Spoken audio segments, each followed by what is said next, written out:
नमस्कार दोस्तों, स्वागत है आप सभी का आपके अपने YouTube channel Shyam class study में। आज की इस वीडियो में उत्तर प्रदेश पुलिस परीक्षा 2023 में पूछे जाने वाले हिंदी के 37 अति महत्वपूर्ण प्रश्नों का प्रैक्टिस सेट लेकर के आया हूँ, जो आने वाले उत्तर प्रदेश पुलिस परीक्षा 2023 के लिए अत्यंत महत्वपूर्ण प्रैक्टिस सेट है। तो साथियों, मैं आपको बता दूं, आप किसी भी एग्ज़ाम की तैयारी कर लेना, जब तक आप प्रैक्टिस सेट नहीं लगाओगे तब तक आप उस एग्ज़ाम में अच्छा स्कोर करके नहीं आ पाओगे। तो अगर आप यूपी पुलिस में अच्छा स्कोर करना चाहते हैं और आपको प्रैक्टिस सेट अभी तक आपने लगाना शुरू नहीं किया, तो साथियों आप लगातार प्रैक्टिस सेट लगाते रहिएगा।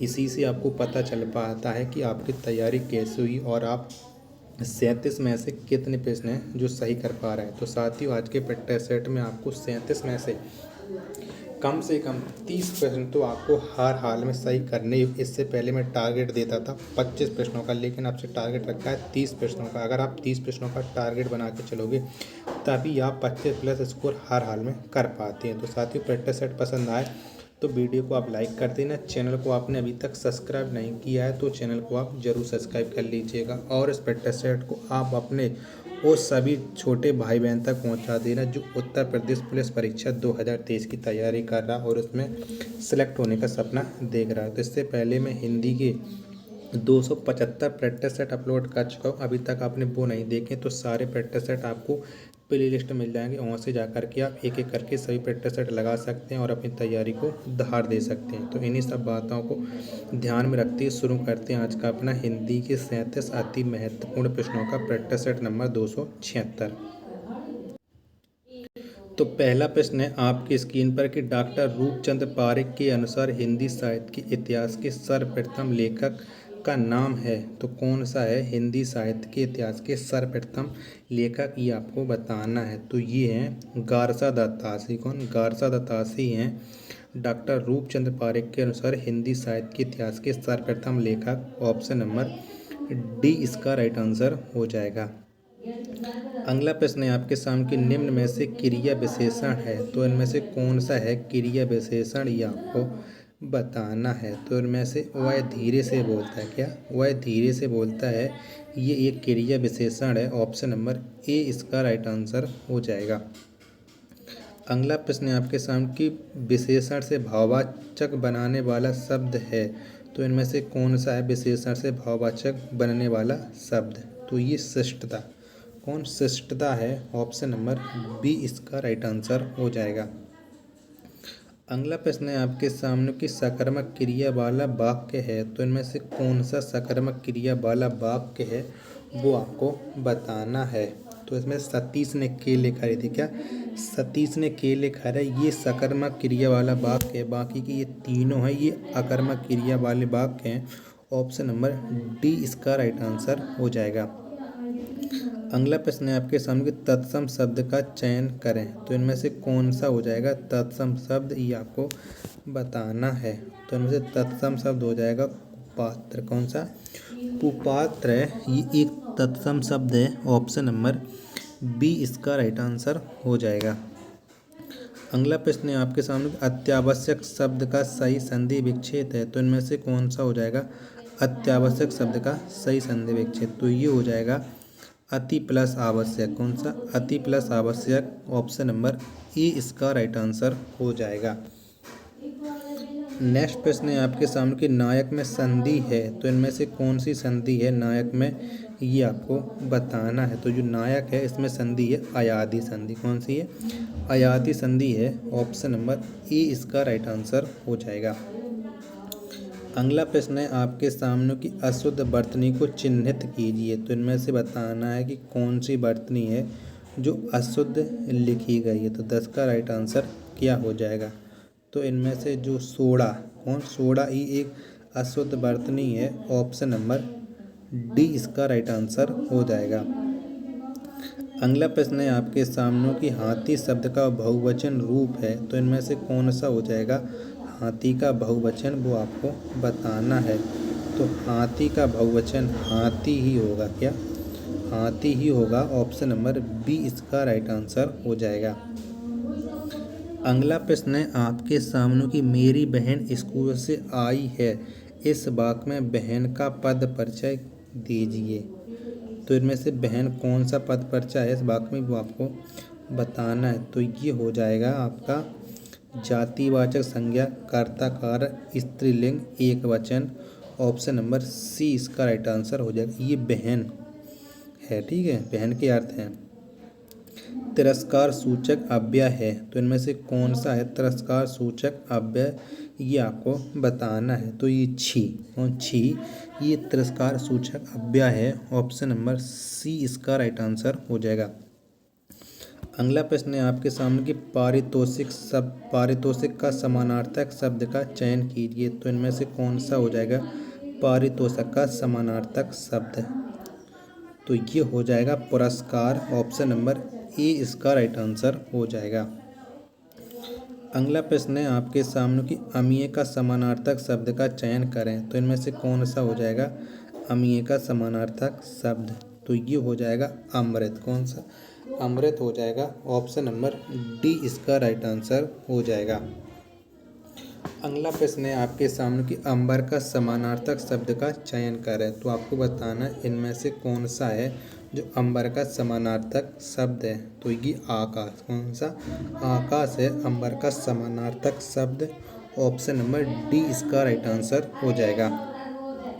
अगला प्रश्न है आपके सामने कि कौटिल्य का विलोम शब्द है। तो इनमें से कौन सा है कौटिल्य का विलोम शब्द, तो ये मृदुलता। क्या मृदुलता है कौटिल्य का विलोम शब्द।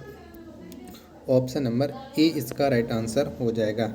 अवनी का विलोम शब्द है, तो इनमें से कौन सा है जो अवनी का विलोम शब्द है। तो अवनी का विलोम शब्द होता है अंबर। क्या अंबर होता है। ऑप्शन नंबर सी इसका राइट आंसर हो जाएगा। अगला प्रश्न है आपके सामने कि जरठ और जठर शब्द युग्म का सही अर्थ है। तो इस शब्द में युग्म का सही अर्थ क्या हो जाएगा वो आपको बताना। जो आगे वाला जरठ है इसका अर्थ होता है बूढ़ा और जठर का अर्थ होता है पेट, तो बूढ़ा पेट। ऑप्शन नंबर डी इसका राइट आंसर हो जाएगा। अगला प्रश्न है आपके सामने कि अनेकार्थी शब्द तिलक के लिए निम्न में से एक अर्थ नहीं है उसे चुनिए। तो इनमें से तिलक का कौन सा अर्थ नहीं है वो आपको बताना है। तो टीप ये तिलक का अर्थ नहीं है। ऑप्शन नंबर सी इसका राइट आंसर हो जाएगा। तो टीप के अर्थ होते हैं जन्मपत्री, हुंडी, दस्तावेज, टिप्पणी, ठीक है। कहावत शब्द में प्रयुक्त प्रत्यय है, तो कौन सा प्रत्यय लगा है कहावत में वो आपको बताना है। तो कहावत इस शब्द में प्रत्यय लगा है आवत। कौन सा है आवत प्रत्यय है कहावत में। ऑप्शन नंबर डी इसका राइट आंसर हो जाएगा। अगला प्रश्न है आपके सामने कि निम्न शब्द में प्रयुक्त प्रत्यय के लिए सही विकल्प चुनिए। मच्छरदानी, तो मच्छरदानी में कौन सा प्रत्यय है वो आपको बताना है। तो इसमें जो प्रत्यय है वो प्रत्यय है दानी। कौन सा दानी प्रत्यय है। ऑप्शन नंबर डी इसका राइट आंसर हो जाएगा क्योंकि इसमें शब्द बन जाएगा मच्छर, ठीक है। अगला प्रश्न है आपके सामने कि किस शब्द में बहुब्रीहि समास है। तो इनमें से कौन से शब्द में बहुब्रीहि समास है वो आपको बताना है। तो बहुब्रीहि समास में आप जानते हैं इसमें पहला पद दूसरा पद प्रधान ना होकर किसी तीसरा पद प्रधान होता है। तो मेघनाथ, क्या मेघनाथ है ये एक बहुब्रीहि समास है। ऑप्शन नंबर सी इसका राइट आंसर हो जाएगा। लालिमा सपन बाग में रहती है वाक्य है, तो ये कैसा वाक्य है कि लालिमा सपन बाग में रहती, तो ये है एक सरल वाक्य। ऐसा ये एक सरल वाक्य है। ऑप्शन नंबर सी इसका राइट आंसर हो जाएगा। अगला प्रश्न है आपके सामने कि निम्नलिखित वाक्य में कौन सा वाक्य संयुक्त वाक्य नहीं है। तो इनमें से कौन सा वो वाक्य है जो संयुक्त नहीं है। संयुक्त वाक्य वो होते हैं जिनमें दो वाक्य मिलकर के बनते हैं। तो वह आकर पानी पीकर चला गया, क्या वह आकर पानी पीकर चला गया, ये एक संयुक्त वाक्य नहीं है। ऑप्शन नंबर सी इसका राइट आंसर हो जाएगा। अगला प्रश्न है आपके सामने कि निम्नलिखित में से कौन सा वाक्य शुद्ध है। तो इनमें से कौन सा है जो शुद्ध लिखा गया है। तो चारों विकल्प पढ़िएगा और बताइए कौन सा है जो शुद्ध है। तो ऊपर के वाक्यों में से कोई शुद्ध नहीं है। ये सारे जो वाक्य लिखे गए ये सब गलत हैं। क्या ये सारे वाक्य हैं ये गलत लिखे गए हैं। तो मैं आपको बता दूं कि शुद्ध रूप कौन कौन सा हो जाएगा। तो जो पहला होगा इसका शुद्ध रूप कौन सा होगा, तो इसका हो जाएगा फूलों का सौंदर्यता दर्शनीय होता है, यहाँ पर की हट जाएगा तो आपकी वाक्य शुद्ध बन जाएगा। ठीक है, अगला हो जाएगा यहाँ भैंस का ताज़ा एवं गरम गरम दूध मिलता है, तो ये दूसरा का इसका शुद्ध वाक्य हो जाएगा। तीसरा कैसा बनेगा, उसे मृत्यु दंड दिया गया, तो ये इसका तीसरा है जो इस शब्द का शुद्ध वाक्य बन जाएगा। यानी जो तीनों विकल्प हैं ये गलत दिए गए और इनका मैंने आपको शुद्ध रूप भी बता दिया कि कौन सा शुद्ध रूप इनका बनेगा, तो ऑप्शन नंबर डी इसका राइट आंसर हो जाएगा। यहाँ पर क्वेश्चन नंबर 27 में आपको पांचों विकल्प एक साथ पढ़ना और उसके बाद बताना है कि कौन से वाक्य में त्रुटि है। कक्षा के सभी लड़के गुरु जी से मन से श्रद्धा करते हैं, कोई त्रुटि नहीं है, तो कौन से वाक्य में त्रुटि है वो आपको बताना है। तो यहाँ पर श्रद्धा करते हैं, यहाँ पर श्रद्धा करते नहीं होना चाहिए, यहाँ पर श्रद्धा रखते हैं, गुरु जी की मन से श्रद्धा रखते हैं, तो उसमें त्रुटि हो जाएगी। तो ऑप्शन नंबर डी वाले वाक्य में त्रुटि है, तो डी इसका राइट आंसर हो जाएगा। अगला प्रश्न है आपके सामने कि आप देश के किसी भी बड़े शहर या कस्बों में चले जाएं, चारों तरफ यातायात का तांता लगा दिखाई देगा, कोई त्रुटि नहीं है, तो कौन से वाक्य में त्रुटि है ये आपको बताना है।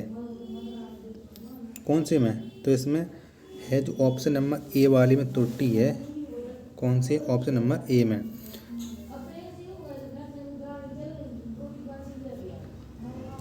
तो यहाँ पर बड़े शहर या कस्बों के स्थान पर आपको बड़े शहर या कस्बे का प्रयोग होगा। ठीक है, कस्बों की जगह पे कस्बे होना चाहिए था। ठीक है, तो ये शुद्ध बन जाता।